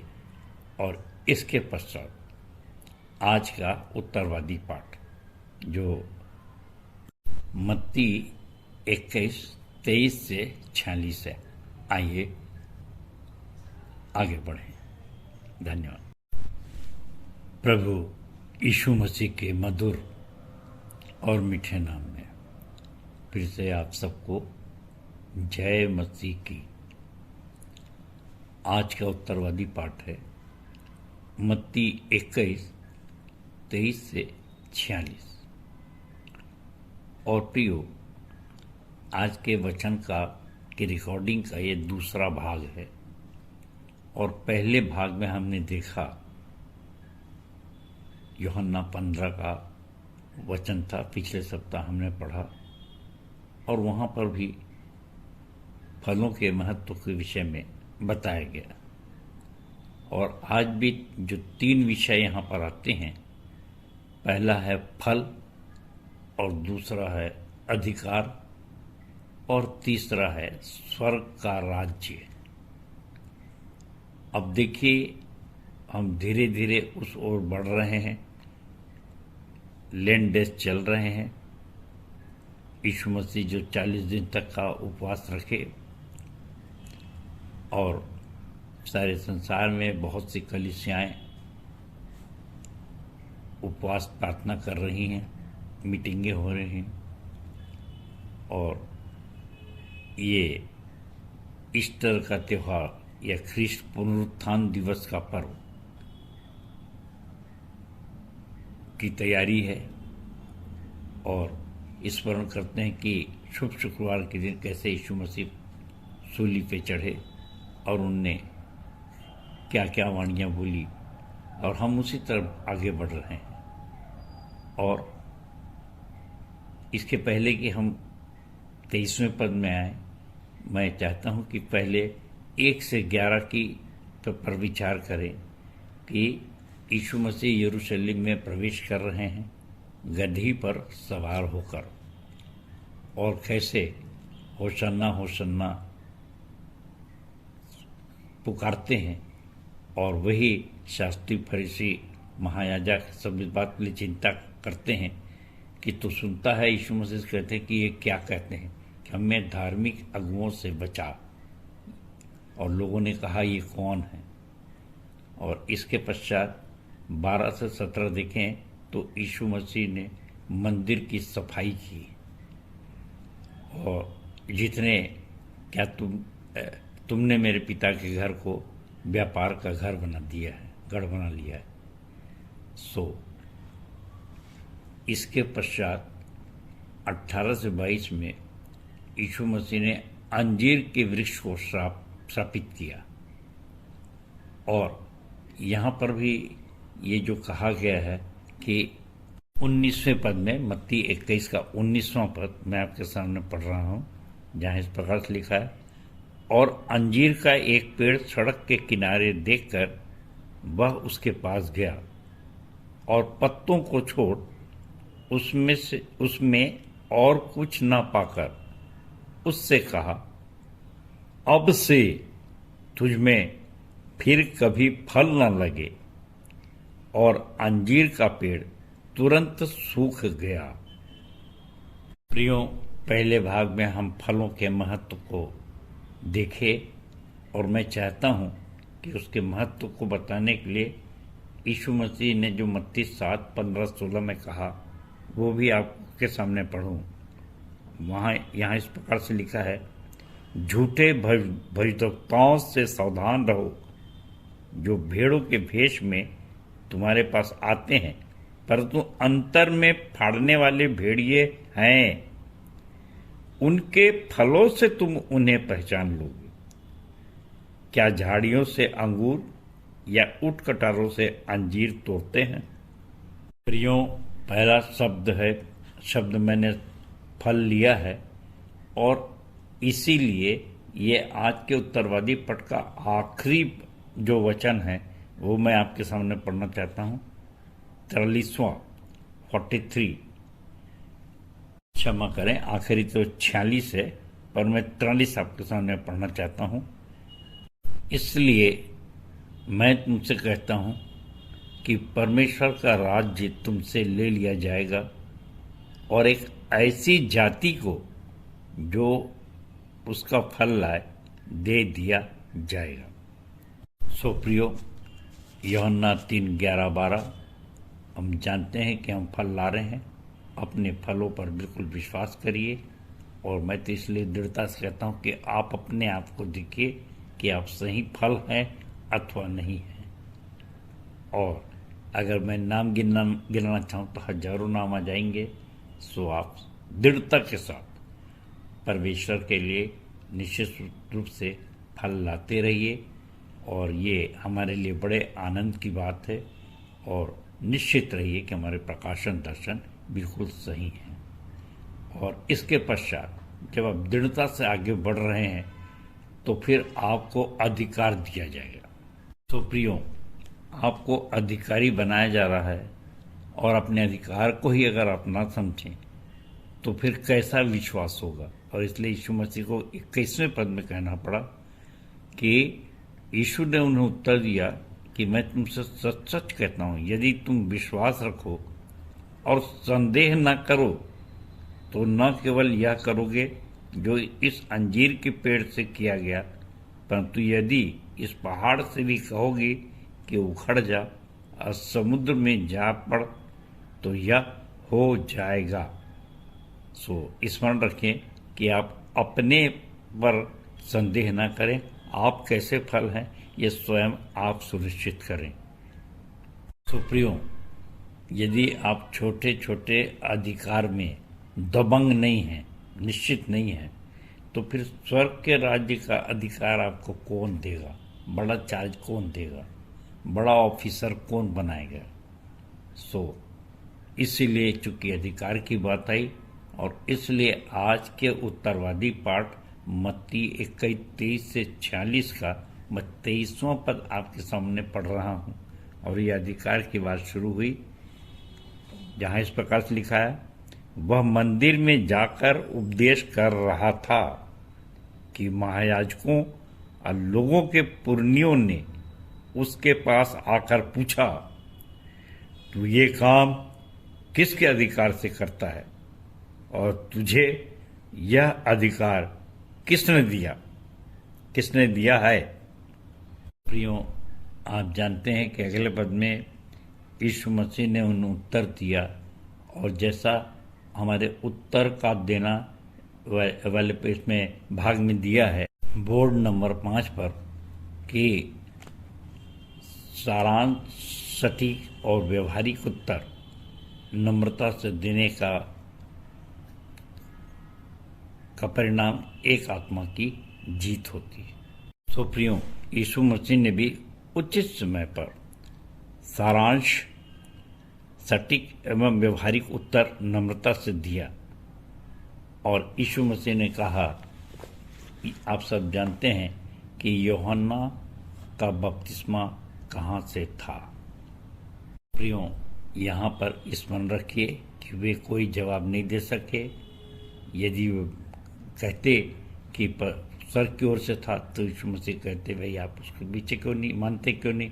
और अगर नहीं था तो उनको लोगों का डर, क्योंकि वो यूहन्ना को भविष्यवक्ता मानते थे। सो प्रियो, ये हमारे लिए एक बड़ा अच्छी शिक्षा की बात है कि अगर हम अधिकारी हैं तो हमेशा शक्ति का प्रयोजन या क्रोध का प्रयोजन इत्यादि करने की जरूरत नहीं है। आप सत्य हैं, बड़ी नम्रता धीरज से अपनी बात रख दीजिए और उत्तर देके वे स्वयं हार जाएंगे। कहते हैं जो शहद से मर जाए तो उसको जहर देने की आवश्यकता नहीं है। सो इसको हमेशा याद रखिए कि आप कैसे अधिकारी हैं। सो प्रियो, अब स्वर्ग राज में प्रवेश वाली बात है और स्वर्ग राज कैसा है। और आप सब जानते हैं कि यीशु मसीह ने कहा लूका 17:20 में कि स्वर्ग का राज तुम्हारे बीच में है। तो प्रियो, मैं तो स्वर्ग के राज में हूँ, स्वर्ग का राज बसाया हूँ और उसमें अपने प्रियो को हमेशा कहता हूँ। देखिए कितने आनंद की बात है कि सवेरे से हम जुड़ते हैं, लोग बड़ी आशा से दूर दूर से आते हैं और जिनके पास समय रहता है वे आके देख सकते हैं, परंतु जिनको विरोध करना है वो देखेंगे क्यों, वो तो विरोध करेंगे। सो यहाँ पर 28 से 32 पद को अगर देखा जाए तो यीशु मसीह को समझाना पड़ा। 2 पुत्र थे, एक हाँ का कहकर नहीं गया और दूसरा नहीं कहकर पश्चाताप किया और पछता कर बाद में गया। तो किसने पिता की इच्छा पूरी किया? और लोगों ने उत्तर दिया कि जिसने नहीं कहा था पर पछता कर गया। सो यीशु मसीह को कहना पड़ा कि वेश्याएं और महसूल लेने वाले तुमसे पहले स्वर्ग राज्य में प्रवेश करते हैं। तो यूँ मैं स्मरण कराता हूँ मत्ती लूका 15:11 से आगे अपन देखते हैं उड़ाऊ पुत्र का दृष्टांत है। और जब वो लौट के आता है तो बाप मान जाता है कि वो मर गया था और जिंदा हुआ। प्रियो, जो इतने स्पष्ट प्रकाशन और दर्शन से दूर जाता है वो एक तरह से मर चुका है। और हम कहते हैं जो चला गया उसे भूल जा उस समय के लिए, और ये अच्छी बात है। नहीं तो यदि पुत्र के वियोग में बाप ही मर जाता तो फिर कैसे बनता। इसलिए आवश्यक है कि कुछ समय के लिए रिश्ते भी तोड़े जाएं। यूहन्ना 3:11-12 के बाद प्रचार करने के पश्चात भी, स्वर्ग राज को दिखाने के पश्चात भी अगर कोई विश्वास न करे तो बेहतर है जो यीशु मसीह को कहना पड़ा, वेश्याएं और महसूल लेने वालों को प्रवेश करा दीजिए, परंतु उनको नहीं जो हाँ कह करके और नहीं आए। आप पहले समझ करके भ्रमित हुए तो इस दृष्टांत को अवश्य याद रखें। अपनी मूर्खता से या गलती से स्वर्ग के राज को लॉस ना करें, खोए ना। इसलिए यीशु मसीह ने कहा एक और दृष्टांत सुनो। बार बार दृष्टांतों से समझाते थे 33 से 41 कि एक स्वामी डाक की बारी को दे दिया कुछ लोगों को किराए में, और जब फल लाने भेजा तो वे उसे नहीं दिए, दासों को भेजा उसको भी मारे, परंतु पुत्र को भी मार डाले। और पुत्र जो प्रत्यक्ष देखा जा रहा है, समझा जा रहा है कि ये परमेश्वर का पुत्र है, ये स्वामी का पुत्र है, परंतु उनको भी मार डाला। तब स्वामी क्या करेगा? उनका ठेका बदल देगा, उनका अधिकार वापस ले लेगा। ये भी एक तरह से स्वर्ग राज से बाहर निकालने की प्रक्रिया है।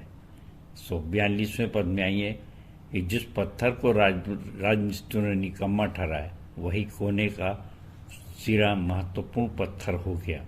और इसके लिए भजन 118:22, पहला पत्र 2:7 इत्यादि बहुत से वचन हैं।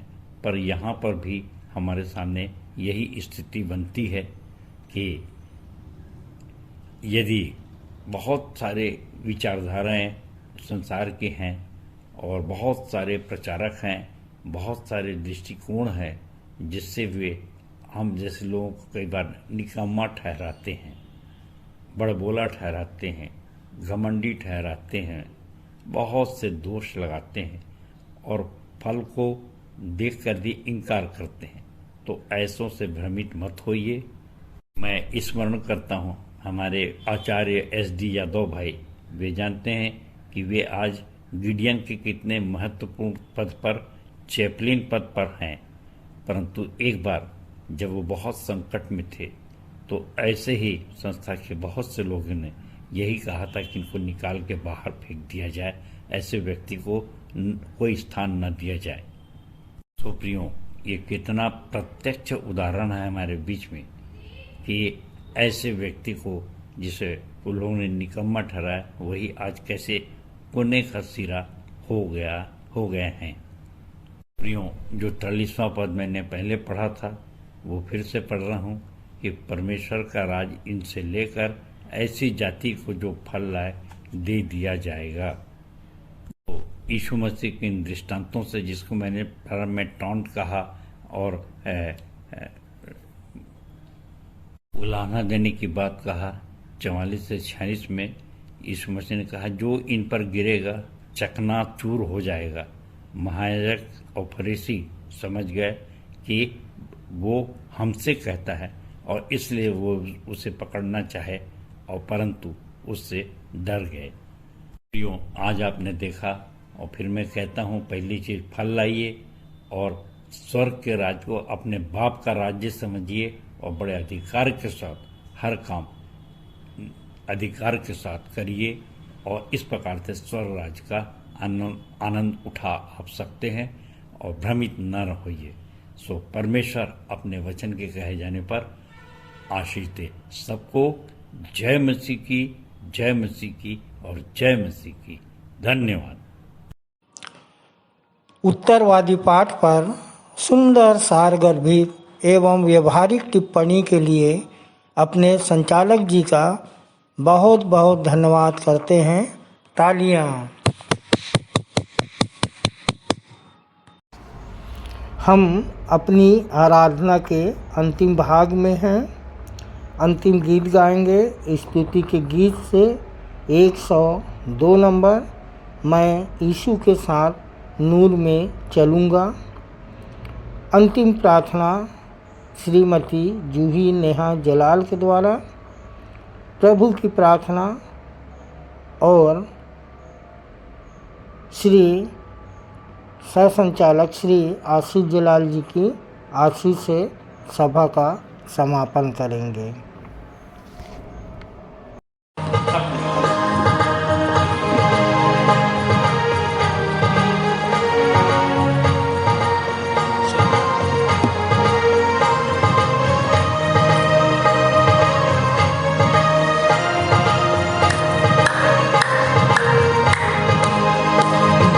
यीशु के साथ नूर में चलूंगा, दिन रात उसके पीछे मैं चलूंगा, पीछे चलूंगा बता पाऊंगा, यीशु मेरा मुंजी मसरूर।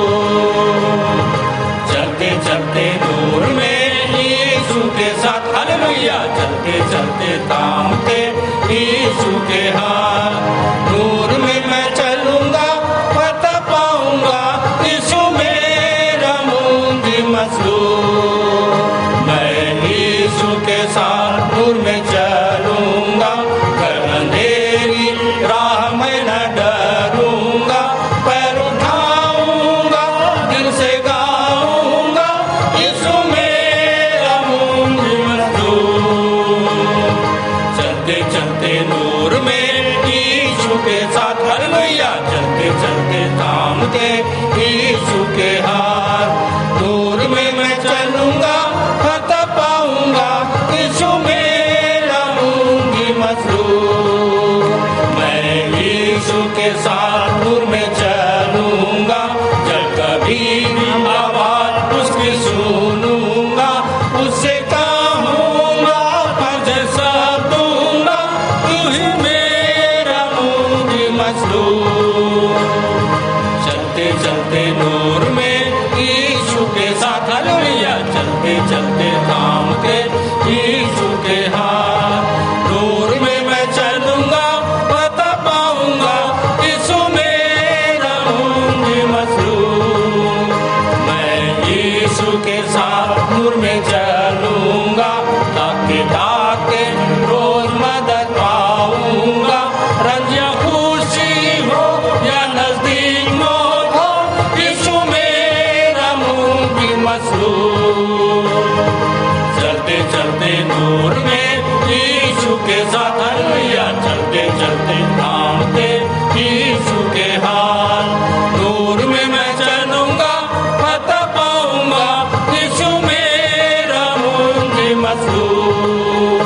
मैं यीशु के साथ नूर में चलूंगा, अपनी आँख उसकी तरफ लगाऊंगा। हाथ में ले सलीब झंडा है अजीब, यीशु मेरा होंगी मसरूर। चलते चलते नूर में यीशु के साथ हालेलुया चलते चलते थामते यीशु के हाथ। नूर में मैं चलूंगा फतह पाऊंगा, यीशु मेरा होंगी मसरूर।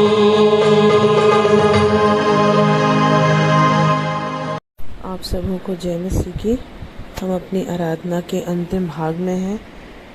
आइए हाथों को जोड़ें, सिरों को झुकाएं, आँखों को बंद करें और कुछ समय परमेश्वर की ओर लगाएं।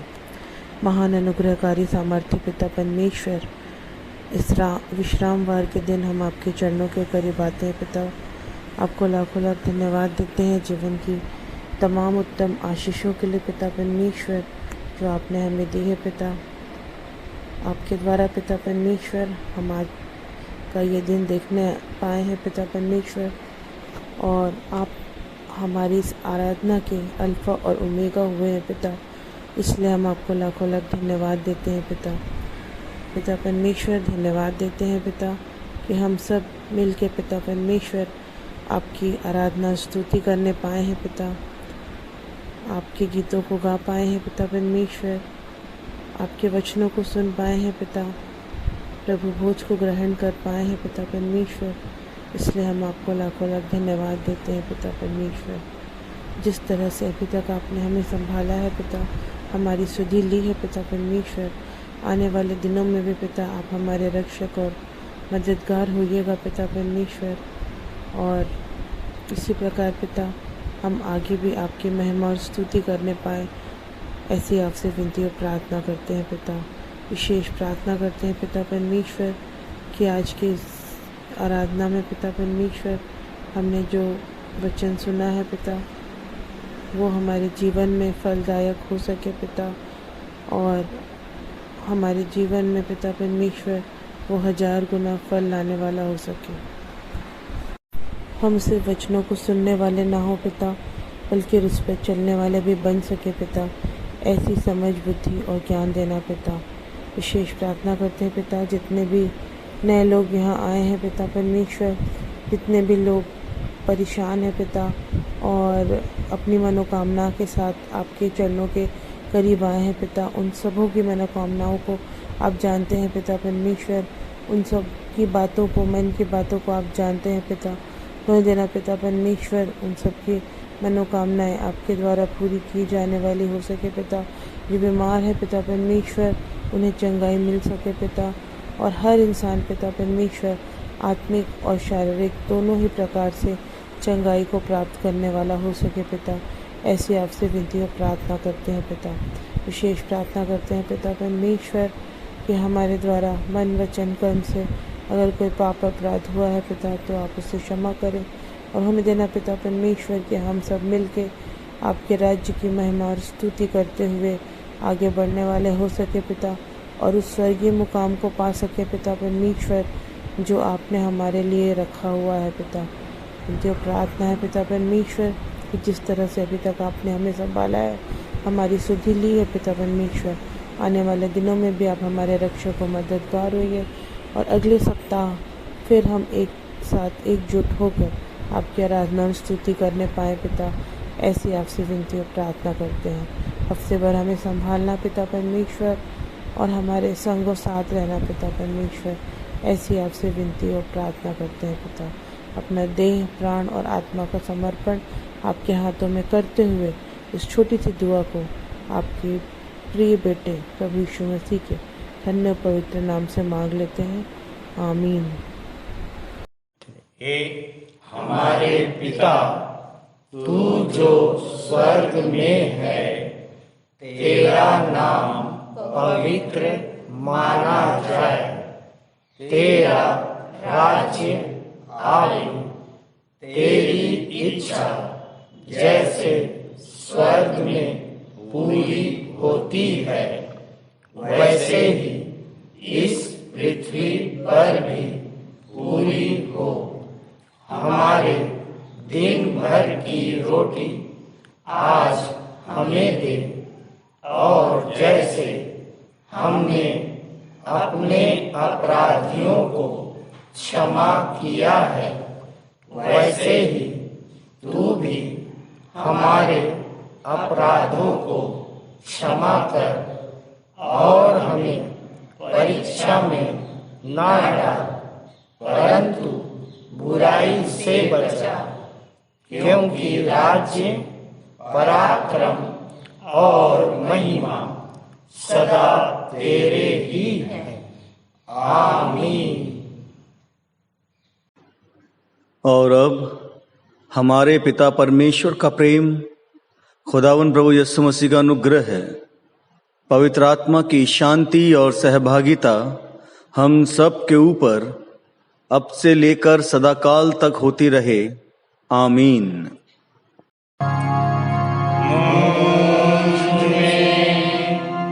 यीशु की शोभा दिखाई,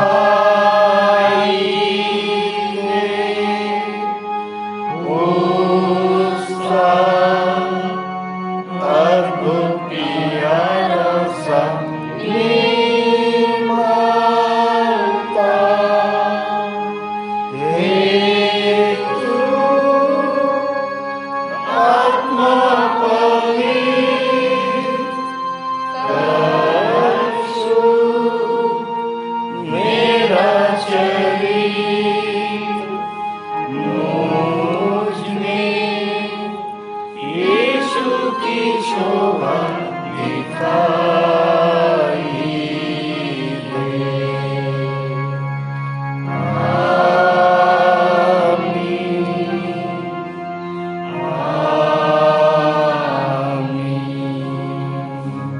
आप सबको जय मसीह की।